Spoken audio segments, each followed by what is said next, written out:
ಅಲ್ಲ ಈಗ ಮುಖ್ಯಮಂತ್ರಿ ಕೃಷ್ಣ ಅವ್ರು ಭರವಸೆ ಕೊಟ್ಟಿದ್ರು, ಆಲ್ರೆಡಿ ಉತ್ತೀರ್ಣ ಆಗಿದ್ದೀನಿ.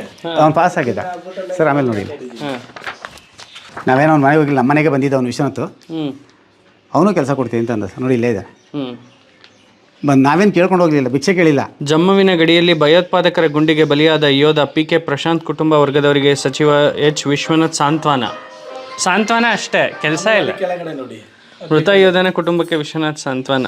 ನಿಮಗೆ ಕೆಲಸ ಕೊಡ್ತೀವಿ ಅಂತ ಭರವಸೆ ಕೊಟ್ಟು ಹೋಗಿರೋದು ನಿಮ್ಮ ಮನೆಗೆ ಬಂದು. ಹೌದು ಸರ್, ಮನೆಗೆ ನಾವೇನು ಕೇಳ್ಕೊಂಡು ಹೋಗಿಲ್ಲ ಸರ್, ಭಿಕ್ಷೆ ಕೇಳಿಲ್ಲ, ಅವನೇ ಬಂದು. ನೀವು ಒಂದ್ಸಲನೂ ಹೋಗ್ಲಿಲ್ವಾ ಸರ್? ನಾನು ಹೋಗಿದ್ದೆ, ಹೋಗಿ ಅಂದರು ನಿಮಗೆ ಪೆನ್ಷನ್ ಬರ್ತದೆ, ಪೇಮೆಂಟ್ ಸೆಟ್ಲ್ ಆಯ್ತಾ ಎಲ್ಲ ಅಂತ ಬಂತು, ಮತ್ತು ನಿಮಗೆ ಎಲ್ಲ ಕೊಟ್ಟರೆ ಕೆಲಸ ಯಾಕೆ ಅಯ್ಯೋ ಅಂತಂದರು.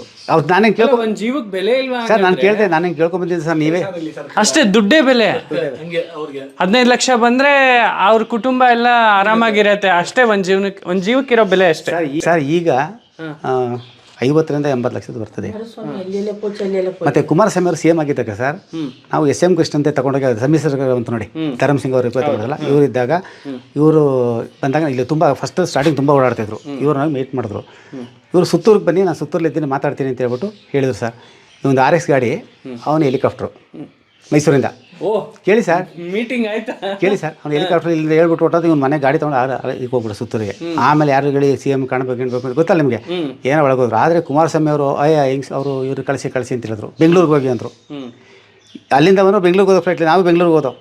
ಬೆಂಗಳೂರಿಗೆ ಹೋಗಿ ಕೇಳಿದ್ರೆ ಯಾವುದೋ ಒಂದು ಫ್ಯಾಕ್ಟ್ರಿಲಿ 4,000 ಸಂಬಳ ಕೆಲಸ ಕೇಳ್ದ ಪೀಣ್ಯದಲ್ಲಿ, ಅಲ್ಲಿ ನೋಡಿ ಮಾಡಿ ಅಂತ ಹೇಳಿ. ಸರ್ ನಾವು ಆ ಥರ ಎಲ್ಲ ಅವಮಾನ ಮಾಡ್ತಾರ? ನಿಜವಾಗ್ಲೂ ಒಬ್ಬ ಯೋಧನ ಕುಟುಂಬಕ್ಕೆ ಈ ರೀತಿ ಎಲ್ಲ ಅವಮಾನಗಳಾಗ್ತವೆ ಸರ್. ನೀವು ತಿಳ್ಕೊಂಡ್ರಷ್ಟು, ಪಬ್ಲಿಕ್ ತಿಳ್ಕೊಂಡ್ರಷ್ಟು ಆರ್ಮಿಯವ್ರಿಗೆ ಸುಲಭ ಕೆಲಸ ಸಿಕ್ಕಲ್ಲ. ಅದಕ್ಕೆ ನಾನು ಬೇಡವೇ ಬೇಡ, ಕೆಲಸ ಬೇಡ, ಏನು ಬೇಡ, ಗೌರ್ಮೆಂಟ್ ಸರಿಗಿಲ್ಲ ಅಂದ್ಬಿಟ್ಟು ಬನ್ನಿ ಗೌರ್ಮೆಂಟ್ ಕೆಲಸ ಬೇಡ ಅಂದ್ಬಿಟ್ಟು, ಸರಿಗಿಲ್ಲ ಅಂದ್ಬಿಟ್ಟು ಬಂದಿದ್ದು ನಾನು ಬೇಡ ಅಂತ. ಇದೆಲ್ಲ ನಾವು ತಿಳ್ಕೊಳ್ಳೋದು ಒಂದಾದ್ರೆ ಇಲ್ಲಿ ರಿಯಾಲಿಟಿನೇ ಒಂದು. ಸರ್ ಇಲ್ಲಿ ಏನಾಗಿದೆ ಅಂದರೆ, ನಾನು SM ಕೃಷ್ಣ ಅವರು ಹೇಳಿದರು, ಪ್ಲಸ್ ಇವ್ರು ಮನೆಗೆ ಬಂದಿದ್ರು. ಇಲ್ಲಾಂದ್ರೆ 2 ಲಕ್ಷ ನಾವು ಕೊಟ್ಬಿಡ್ತಿದ್ದೆ. ಈಗ ಅವ್ನಿಗೆ 60,000 ಸಂಬಳ ಇರ್ತಿತ್ತು. ಈಗ ರಿಟೈರ್ ಆಗ್ಬೋದಿತ್ತು. ಅವ್ನು 20 ವರ್ಷ ಸರ್ವಿಸ್ ಮಾಡಿ ವಾಲಂಟಿಯರ್ ಬರ್ಬೋದು, ಒಂದು 30,000 ಪೆನ್ಷನ್. ನಿಮ್ಗೆ ಏಜು ಈಗ 40 ಸರ್. ಅಯ್ಯೋ ಪಾರ್ಟಿಯಲ್ಲಿ ನಮ್ಗೆ ಅನುಕಂಪದಲ್ಲಿ ಯಾರು ಡ್ರೈವರ್ ಸಿಗುತ್ತೆ, ಅದೇ ಬೇಕು ಅಂತ. ಬಟ್ ಈಗಲೂ ಅದನ್ನು ಕೊಡಕ್ ರೆಡಿ ಇಲ್ವಾ? ನಾನು ಮೋದಿಗೆ ಲೆಟರ್ ಬರೆದಾಗ ಮೋದಿಯಲ್ಲಿ ಇಲ್ಲಿ ಕಳಿಸ್ಕೊಟ್ಟಿದ್ರು. ಮೋದಿಗೆ ಲೆಟರ್ ಬರ್ಬಿಟ್ಟೆ, ನಾವು ವೈಫ್ ಕಡೆಯಿಂದ ಇದು ಮಾಡ್ಬಿಟ್ಟು ಮೋದಿಗೆ ಲೆಟರ್ ಬರ್ತಾರೆ. ಅವರು ಇವು ವೆರಿಫಿಕೇಶನ್ ಮಾಡಿ ಹಂಗೆ ಅಂತ ತಂದರು. ಸೈನಿ ಬೋರ್ಡಿಂದ ಕರ್ನಾಟಕ ಕಲ್ತ್ರೆ ನಿಮ್ಗೆ ಯಾವುದು ಲೆಟ್ರು ಇಲ್ಲ, ಏನಿಲ್ಲ, ರಿಜೆಕ್ಟ್ ಆಗಿದೆ, ಮತ್ತೆ ಯಾಕೆ ಇದು ಮಾಡ್ತಾ ಇದ್ದೀರಾ ಅಂತ ಇದು ಮಾಡಿದ್ರು.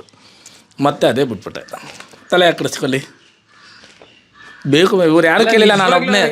ಇವತ್ತು ನಮ್ಮೆಲ್ರಿಗೂ ಈ ವಿಡಿಯೋ ನೋಡೋರಿಗೆ ಆಶ್ಚರ್ಯ ಅನ್ಸುತ್ತೆ. ಮೋದಿಗೆ ಲೆಟರ್, ಮೋದಿ ಅವರು ಏನೋ ಪ್ರಾಬ್ಲಮ್ ಇದೆ ನೋಡಿ ಅವ್ರ ಮನೆಯವ್ರಿಗೆ ಅಂತ.